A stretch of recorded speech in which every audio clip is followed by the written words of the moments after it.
भगवान श्री कृष्ण कहते हैं, प्रशंसा चाहे कितनी भी करो, परंतु अपमान बहुत सोच समझकर करना चाहिए, क्योंकि अपमान वो उधार है जो अवसर मिलने पर हर व्यक्ति ब्याज के साथ चुकाता है। गीता में श्री कृष्ण ने कहा है कि अहंकार ही हर मनुष्य का विनाश करता है। अहंकार में आकर व्यक्ति अक्सर गलत कार्य कर बैठता है, जिसके बुरे परिणाम उसे आगे चलकर भुगतने पड़ते हैं। मनुष्य को अपने दिमाग का पूरा नियंत्रण रखना चाहिए। यदि हम इसे नियंत्रित नहीं करते हैं तो हमारा अपना दिमाग एक दुश्मन की तरह काम करता है। मेरा तेरा छोटा बड़ा, अपना पराया, सब अपने मन से हटा दो, फिर सब तुम्हारा है और तुम सबके हो। जो हुआ अच्छा हुआ, जो हो रहा है वह अच्छा हो रहा है, और जो होगा वह भी अच्छा होगा। मैं सभी प्राणियों को एक समान रूप में देखता हूँ। मेरे लिए ना कोई कम प्रिय है ना ही ज़्यादा, लेकिन जो मनुष्य मेरी प्रेम पूर्वक आराधना करते हैं वो मेरे भीतर रहते हैं और मैं उनके जीवन में आता हूँ। समय से पहले और भाग्य से अधिक कभी किसी को कुछ नहीं मिलता है। जो व्यवहार आपको दूसरों से पसंद ना हो, ऐसा व्यवहार आप दूसरों के साथ भी ना करें।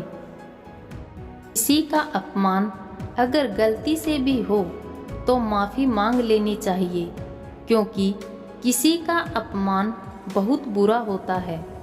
अगर कोई मनुष्य अधिक बार अपमान करे तो उसे दूरी बनाना ही बुद्धिमानी है।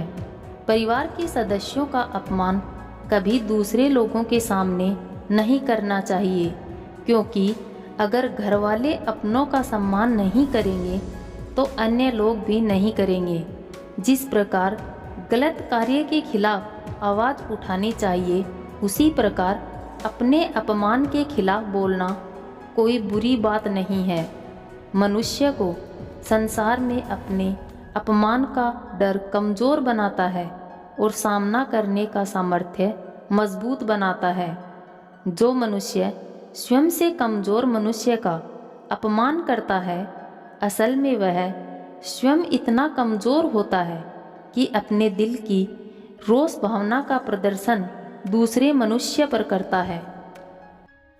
जिस मनुष्य को अपमान करने की आदत होती है, उनको दुश्मन बनाने की ज़रूरत नहीं पड़ती, क्योंकि उनके दुश्मन खुद बन जाते हैं।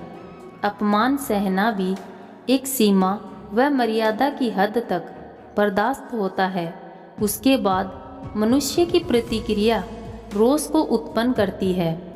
मनुष्य को अपने अच्छे कर्मों से विमुख नहीं होना चाहिए। भले किसी के द्वारा अपमान हो या सम्मान हो, मनुष्य को अपमान के डर से अपना दायित्व नहीं भूलना चाहिए।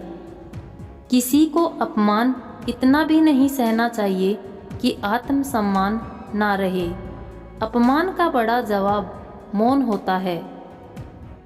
जीवन चक्र में समय बदलता रहता है और मनुष्य की स्थिति भी एक सी नहीं रहती है। किसी का अपमान करना कई बार स्वयं के लिए घातक होता है।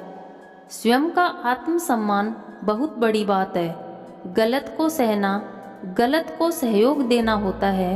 इसी तरह अपमान को सहना भी कोई बुद्धिमानी का काम नहीं है।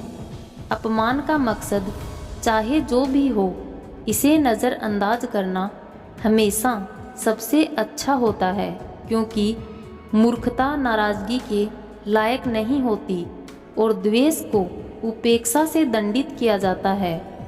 ज़रूरत नहीं ऐसे रिश्तों की जो नज़रअंदाज करे मेरे अपमान को। ऐसी भी क्या मोहब्बत की मैं खो दूँ अपने आत्मसम्मान को। शास्त्रों में दान को सुसंस्कार माना गया है, जो ईश्वर की कृपा प्राप्ति का मार्ग माना जाता है, और अगर किसी को दान अपमान करके दिया जाए तो दोष लगता है। अगर बार बार अपमान करने वाला आपका कोई करीबी इंसान है और चाहकर भी आप उनसे दूरी नहीं बना सकते, तो उनकी बातों पर और उन पर ध्यान देना बंद कर दो और उनसे जितनी ज़रूरत हो उतनी ही बात करें। कोई आपका अपमान करे और आपको लगे कि इस इंसान के मुँह लगना ठीक नहीं है या कोई प्रतिक्रिया देना ठीक नहीं है, तो उसे कोई जवाब मत दो। इससे आपका अपमान भी नहीं होगा और आपसे कोई प्रतिक्रिया न आने पर सामने वाला खुद परेशान होकर वहाँ से चला जाएगा। अपमानित होने पर कई सारे लोग उस अपमान का बदला लेने के लिए बदले की भावना रखते हैं, पर ये बिल्कुल गलत बात है, क्योंकि ऐसा करने से आप खुद ही और ज़्यादा परेशान हो जाएंगे, गुस्सा करने लगेंगे या तनाव में आ जाएंगे। इसलिए आपका अपमान करने वाले व्यक्ति के प्रति बदले की भावना ना रखें। किसी से बदला लेने का आनंद 2-4 दिन तक ही रहेगा, लेकिन किसी को माफ़ कर देने का आनंद जिंदगी भर रहेगा। भगवान श्री कृष्ण कहते हैं, जब एक इंसान कोई गलती करता है तो दाएं बाएं आगे पीछे देखता रहता है, बस ऊपर देखना भूल जाता है। मनुष्य जीवन में अपना अपमान सहन कर ले, लेकिन कभी अपमान करने वाले के सामने टूटना नहीं चाहिए, मजबूत बनना चाहिए। अपमान का सबसे अच्छा उत्तर है अपमान करने वाले से अत्यधिक सुख, समृद्धि, नाम, शोहरत, सफलता प्राप्त कर लेना कि अपमान सार्वजनिक रूप से सम्मान बन जाए। जो लोग केवल खुद का बखान करते हैं और पैसों का गुमान करते हैं, ऐसे लोगों का साथ स्वयं का अपमान सम्मान है। चाय और चरित्र जब भी गिरते हैं दाग जरूर लगते हैं। दुनिया वो किताब है जो कभी नहीं पढ़ी जा सकती, लेकिन जमाना वो अध्यापक है जो सब कुछ सिखा देता है। भगवान श्री कृष्ण ने कहा है, कर्म ही ऐसा उद्देश्य है जो कभी धोखा नहीं दे सकता, और धैर्य ही एक ऐसा कड़वा पौधा है जिस पर फल हमेशा मीठे आते हैं।